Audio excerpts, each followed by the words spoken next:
बेटे के वियोग में गीत बनाया, बन गया प्रेमियों का सबसे अमर गीत।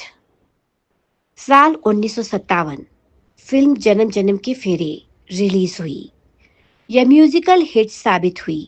इस फिल्म के एक गाने, जरा सामने तो आओ चलिए, छुप छुप चलने में क्या राज है, यूं छुप ना सकेगा परमात्मा, मेरी आत्मा की ये आवाज है।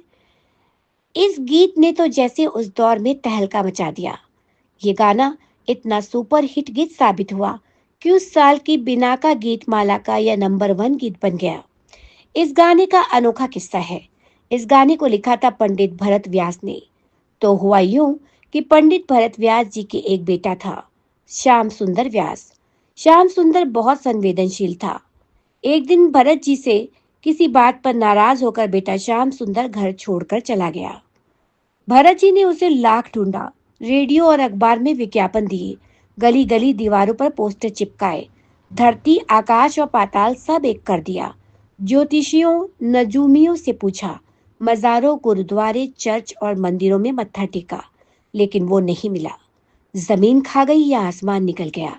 आखिर हो कहाँ पुत्र, तेरी सारी इच्छाएं और हसरतें सर आंखों पर, तू लौट तो आ। बहुत निराश हो गए थे भरत व्यास। उस समय भरत व्यास जी करियर के बेहतरीन दौर से गुजर रहे थे। ऐसे में बेटे के अचानक चले जाने से जिंदगी ठहर सी गई थी। किसी काम में मन नहीं लगता। निराशा से भरे ऐसे दौर में एक निर्माता भरत जी से मिलने आए और उन्हें अपनी फिल्म में गाने के लिए लिखने के लिए कहा। भरत जी ने पुत्र वियोग में उस निर्माता को अपने घर से निकल जाने को कह दिया। लेकिन उसी समय भरत जी की धर्मपत्नी वहां आ गई। उन्होंने उस निर्माता से क्षमा मांगी और यह निवेदन किया कि वह अगले दिन सुबह पुनः भरत जी से मिलने आए। निर्माता मान गए। इसके पश्चात उनकी धर्मपत्नी ने भरत जी से निवेदन किया कि पुत्र की याद में ही सही, उन्हें इस फिल्म के गीत अवश्य लिखने चाहिए। ना मालूम क्या हुआ कि पंडित भरत व्यास ने अपने धर्म पत्नी के इस आग्रह को स्वीकार कर लिया और गाने लिखना स्वीकार किया। उन्होंने गीत लिखा, जरा सामने तो आओ छलिए, छुप छुप छलने में क्या राज है, यूं छुप ना सकेगा परमात्मा, मेरी आत्मा की ये आवाज है। इसे जन्म जन्म के फेरे 1957 फिल्म में शामिल किया गया। रफी और लता जी ने इसे बड़ी तबीयत से दर्द भरे गले से गाया। बहुत मशहूर हुआ ये गीत, लेकिन अफसोस कि बेटा फिर भी न लौटा। मगर व्यास जी ने हिम्मत नहीं हारी। फिल्म रानी रूपमती जो 1959 में रिलीज हुई में उन्होंने एक और दर्द भरा गीत लिखा। आ लौट के आजा मेरी मीत, तुझे मेरे गीत बुलाते हैं। आ लौट के आजा मेरी मीत। इस गीत में भी बहुत दर्द था और कशिश भी। इस बार व्यास जी की दुआ काम कर गई, बेटा घर लौट आया। लेकिन आश्चर्य देखिए कि वियोग के यह गाने उस दौर के युवा प्रेमियों के सर चढ़कर बोलते थे। यह पंडित व्यास जी की कलम का ही जादू था। पंडित भरत व्यास राजस्थान के चूरू इलाके से 1943 में पहले पूना आए और फिर बम्बई। बहुत संघर्ष किया, बेशुमार सुपरहिट गीत लिखे। हिंदी सिनेमा को उनकी देन का कोई मुकाबला नहीं। एक से बढ़कर एक बढ़िया गीत उनकी कलम से निकले। आधा है चंद्रमा रात आधी, तू छुपी है कहाँ, मैं तड़पता यहाँ। ये दोनों ही गीत उन्होंने लिखे नवरंग फिल्म के लिए। निर्बल की लड़ाई भगवान से, यह कहानी है दिए की और तूफान की। इस गीत को लिखा था तूफान और दिए के लिए।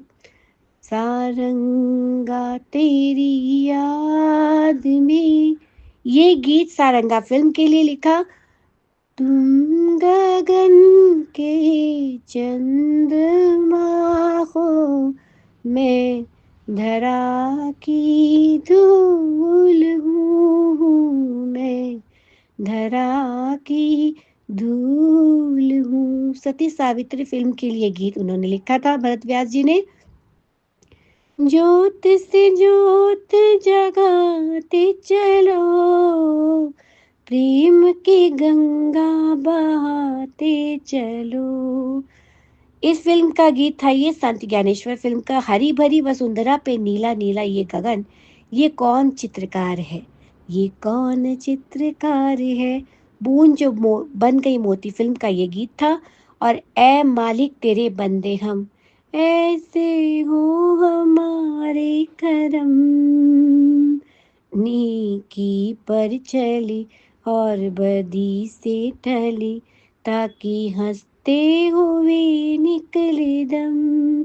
सैया झूठों का बड़ा सरताज निकला, मुझे छोड़ चला, मुख मोड़ चला, दिल तोड़ चला, बड़ा धोखेबाज निकला।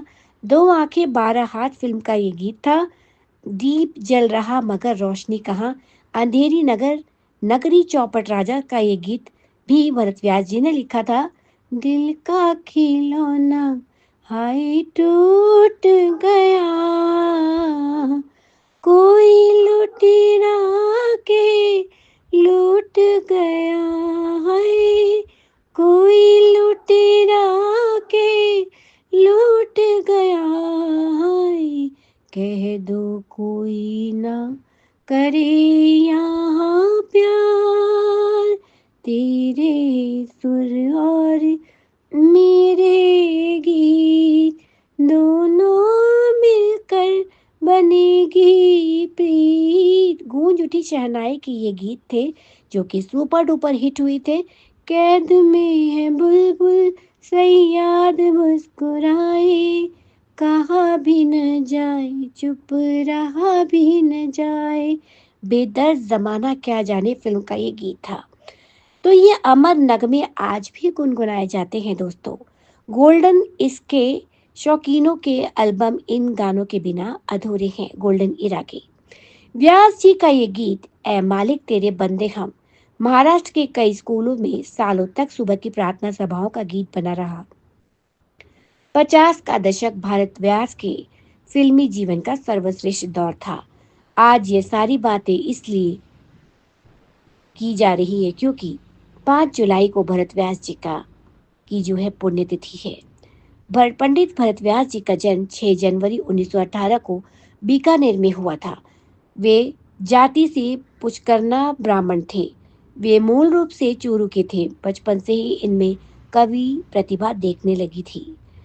मजबूत कदकाठी के धनी भरत व्यास डूंगर कॉलेज बीकानेर में अध्ययन के दौरान वॉलीबॉल टीम के कप्तान भी रह चुके थे। तो आज के लिए इतना ही। हमारे चैनल की ओर से पंडित भरत व्यास जी को कोटि कोटि नमन, उन्हें हार्दिक श्रद्धांजलि। मुझे दीजिए अनुमति, फिर मिलूंगी आपसे बॉलीवुड की कोई अन्य दिलचस्प खबर या किस्सा लेकर। तब तक के लिए नमस्कार।